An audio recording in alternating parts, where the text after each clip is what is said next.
सुरेश चौहान के भौंकता रहता ना, वो जो कुत्ते की तरह, वो उससे पूछिए ना वो क्या भौंकता है। और मैं आपको दिखाती हूँ अभी आपके चैनल पे ही, आपके चैनल के माध्यम से मैं दिखाती हूँ, मेरे पास प्रूफ है। अगर ये बार बार हमारे लोगों के खिलाफ साजिश रची जाएगी तो आज से जब कुछ साल पहले दलित अपने हक के लिए लड़ा था, तो मैं आपके चैनल के माध्यम से बता दूं, मुसलमान कमजोर नहीं है। अरे कैसा हिंदुस्तान बनाना चाह रहे, ये कैसा भारत बनाना चाह रहे। अगर आप चाह रहे हैं कि दोबारा आजादी की लड़ाई लड़ी जाए और मुसलमान अपने हक के लिए खड़ा हो, तो मैं ये कह रही हूँ, मैं आजादी की लड़ाई लड़ने के लिए फिर से तैयार हूँ। देखिए हल्द्वानी में जो हो रहा है, बताया जा रहा अवैध है, नजूल की जमीन है, वहां पर मदरसा और मस्जिद बनाकर मुसलमान बैठ गया है। उसको जाहिर सी बात है, अगर सरकार की जमीन है तो उसको खाली करवाया जाएगा। अरे ये लोग संविधान मानते ही नहीं है। 91 एक्ट पढ़िए आप, सन 91 का एक्ट पढ़िए। सन 47 से जो भी मंदिर थी, मस्जिद थी, गुरुद्वारा था, चर्च था, वो नहीं ढाया जाएगा। 2024 का चुनाव नजदीक है, अनकरीब करा दिया जाएगा, लेकिन चुनाव से पहले हिंदू बनाम मुसलमान, हल्द्वानी से लेकर उत्तर प्रदेश के अंदर सियासत गर्म है मुसलमान को लेकर। मौलाना मुफ्ती सलमान अजहरी की गिरफ्तारी होती है, उसके बाद हल्द्वानी में भी यही कुछ देखने को मिल रहा है। इस पर ज्यादा बात करने के लिए सैयद उजमा परवीन हमारे साथ हैं। सबसे पहले तो मौलाना मुफ्ती सलमान अजहरी के ऊपर बात कर लेते हैं। इसको, इनकी गिरफ्तारी को लेकर क्या सोच रही हैं आप? देखिए, जो मौलाना साहब की गिरफ्तारी वो सरासर एक साजिश है और ये जानबूझकर साजिश रची गई है हमारे उलमाओं के खिलाफ, हमारे मौलानाओं के खिलाफ, मुसलमानों के खिलाफ एक प्रोपेगेंडा रचा जा रहा है और जानबूझकर मुसलमानों को प्रताड़ित किया जा रहा है। ये किसी एक उसकी लड़ाई नहीं है। हम हमेशा सेकुलरिज्म की बात करते हैं, हम हमेशा हिंदू मुस्लिम की एकता की बात करते हैं, तो क्या सारी जिम्मेदारी सिर्फ मुसलमानों पर है एकता दिखाने की, सब सेकुलरिज्म दिखाने की? हमारे तमाम भारतवासियों की है ना। तो मुसलमानों को सिर्फ एक निशाना बनाया जा रहा है। 2024 का मुद्दा इनके पास है नहीं, इनके पास रोजगार है नहीं, शिक्षा है नहीं, चिकित्सा है नहीं, तो ये किस पर चुनाव जीतेंगे? बताया जा रहा मौलाना मुफ्ती सलमान अजहरी साहब जो है वो जहर उगल रहे थे। अच्छा, और जो उनके टी राजा और न जाने कौन कौन से, वो जो सुरेश चौहान के भौंकता रहता ना, वो जो कुत्ते की तरह, वो उससे पूछिए ना वो क्या भौंकता है। और मैं आपको दिखाती हूँ अभी आपके चैनल पे ही, आपके चैनल के माध्यम से मैं दिखाती हूँ, मेरे पास प्रूफ है। ये सबूत लेकर चलती हैं? हाँ बिल्कुल सबूत लेकर चलती हूँ मैं। ये देखिए, ये मोहतरमा क्या बता रही, सुनिए जरा, सुनिए। हिंदू से ही सामान खरीदो, हिंदू से ही नौकरी दो। और भैया यहाँ तुम, यहाँ इधर आओ बेटा, इधर आओ। यहाँ तुम्हारा धर्म क्या है, हम तुमसे पूछे? अगर तुम मुसलमान होगे तो ही मैं तुमसे लूंगी।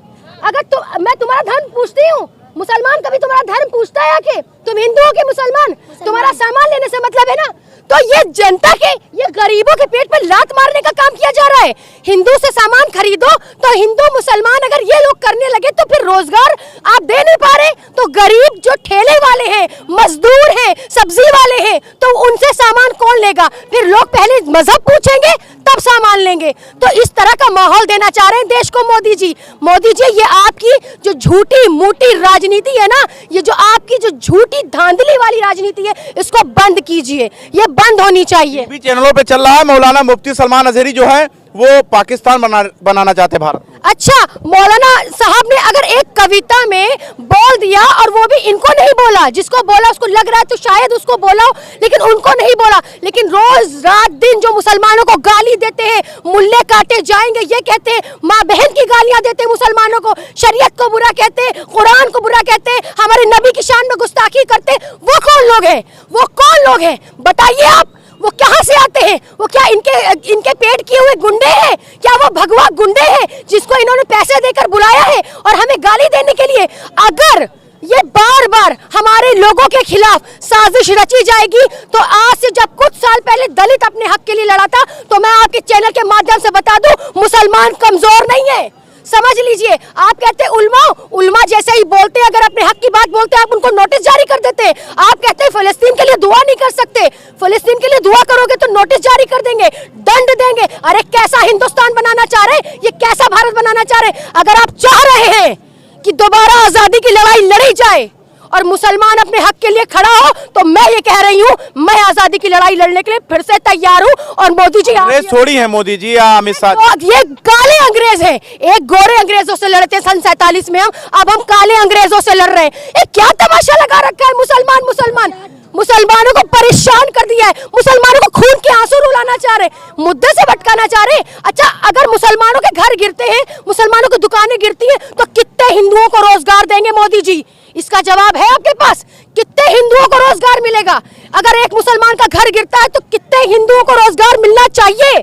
इसका जवाब मोदी जी दीजिए। और हमारे मुख्यमंत्री जी जो भगवा पहनकर बैठते हैं और कहते हैं राम राज, उत्तराखंड हल्द्वानी में किस तरह से औरतों को मारा जा रहा है, पीटा जा रहा है, उनको उनकी असमतें उछाली जा रही है। राम राज मर्यादा पुरुषोत्तम आपको पता ही नहीं है। औरतों की इज्जत होती है, नारी का सम्मान होता है। अरे जिस नारी के पेट से जन्म लेते हो उसको मारते हो, शर्म नहीं आती? ये नारी सुरक्षा दे रहे हो, ये औरतों की इज्जत कर रहे हो। अरे तुम प्रधानमंत्री भी अगर बने हो, पैदा हुए तो एक औरत के पेट से पैदा हुए हो। सुरेश चौहान के जो है वो कहते हैं कि ये जो मौलाना है, जो मुसलमान है, वो जहरीला शब्द इस्तेमाल करते हैं इस देश के हिंदुओं के लिए, लोगों के लिए। सुरेश चौहान के एक आतंकवादी है, मैं आपके चैनल के माध्यम से खुला कह रही हूं, इस आतंकवादी को गिरफ्तार होना चाहिए। एटीएस की टीम इसको कब उठाएगी? अगर सुरेश चौहान के का घर का पता नहीं पता है तो मैं एटीएस को उसके घर का पता देना चाहती हूं। और रही बात, मुसलमान अगर बोले तो हेट स्पीच, और अगर वो गाली दे चैनल पर बैठकर सुरेश चौहान के, तो वो क्या होता है? वो हेट स्पीच होती है या क्या होता है? अरे कोई जवाब देगा? हिंदुस्तान में अगर सच में कानून है, सच में अगर हमारा कानून है, तो कानून फैसला करे इंसाफ के तौर पर।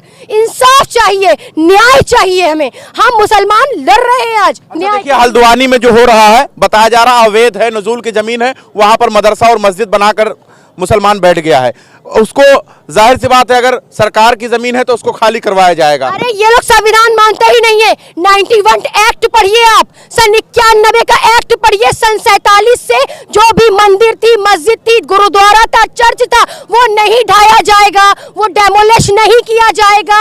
ये संविधान का पन्ना नहीं पढ़ा है क्या? या संविधान का वो पन्ना फाड़ के फेंक दिया है? कह दीजिए कि आप राजशाही चलाना चाह रहे, कह दीजिए कि आपने लोकतंत्र को मार दिया है, कह दीजिए कि आप संविधान नहीं मानते, तो हम भी कह देंगे हम भी आजादी की लड़ाई लड़ने के लिए और अपने संविधान को बचाने के लिए और अपने भारत को बचाने के लिए एक आजादी की लड़ाई फिर लड़ेंगे। मौलाना मुफ्ती सलमान अजहरी का गिरफ्तारी के बाद में उनके तार मालूम है कहां-कहां जोड़ा जा रहा है? पाकिस्तान, पता नहीं कहां-कहां। ये शुरुआत से रहा गया है। हम तो यही कहते हैं कि क्या बात है जो हस्ती मिटती नहीं हमारी, क्या बात है जो हस्ती मिटती नहीं हमारी, सदियों रहा है दुश्मन दौरे जमा हमारा। अरे इस्लाम के दुश्मन तो सभी रहे हैं, लेकिन इस्लाम झुका नहीं है। इस्लाम सच की तालीम देता है, इंसानियत की तालीम देता है। इस्लाम वो नहीं है। सुरेश चौहान के मोदी जी और थोड़ी दूर पे बैठे हुए योगी जी आज मेरी गर्दन पे तलवार भी रख देना और मेरे सीने में गोली भी दाग देना, तो ला इलाहा इल्लल्लाह की मैं ला इलाहा इल्लल्लाह से पीछे नहीं हट सकती।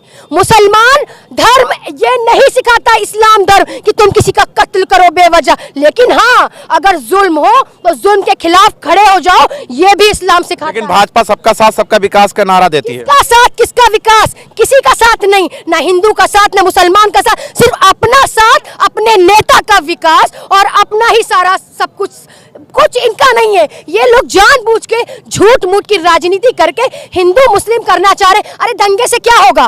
दंगे से किसका नुकसान होगा? गरीब ठेले वाले का। दंगे से किसका नुकसान होगा? वो दुकान वालों का। गरीब से किसका नुकसान होगा? सब्जी वालों का। गरीब से उसका दंगे से किसका नुकसान होगा? रिक्शा चलाने वालों का। दंगे से सिर्फ और सिर्फ नुकसान होगा तो गरीब का। उसमें हिंदू मुस्लिम नहीं मिलेगा, हिंदू मुस्लिम सब बढ़ जाएगा। दंगा होगा तो गरीब का नुकसान होगा, उसमें ना कोई हिंदू होगा। हल्द्वानी में बता रहे पत्थर चला रहे थे, वहाँ की औरतें और मुसलमान जो है पत्थर चला रहे। शुरू से हमारे ऊपर इल्जाम लगते आए हैं, इल्जामों से नहीं, साबित करिए, आरोप मत लगाइए, साबित करिए। अदालत में चैलेंज करेंगे, हम सुप्रीम कोर्ट जाते हैं, हम हाई कोर्ट जाते हैं, हम हमेशा चैलेंज करते हैं और हम हर बात को चैलेंज करेंगे। ये क्या समझते हैं बैठे हुए लोग? ये 2 दिन की आई हुई सत्ता इनकी, ये अपने आप को राजा समझ रहे हैं। हम इनके गुलाम हैं, हम इनके गुलाम नहीं।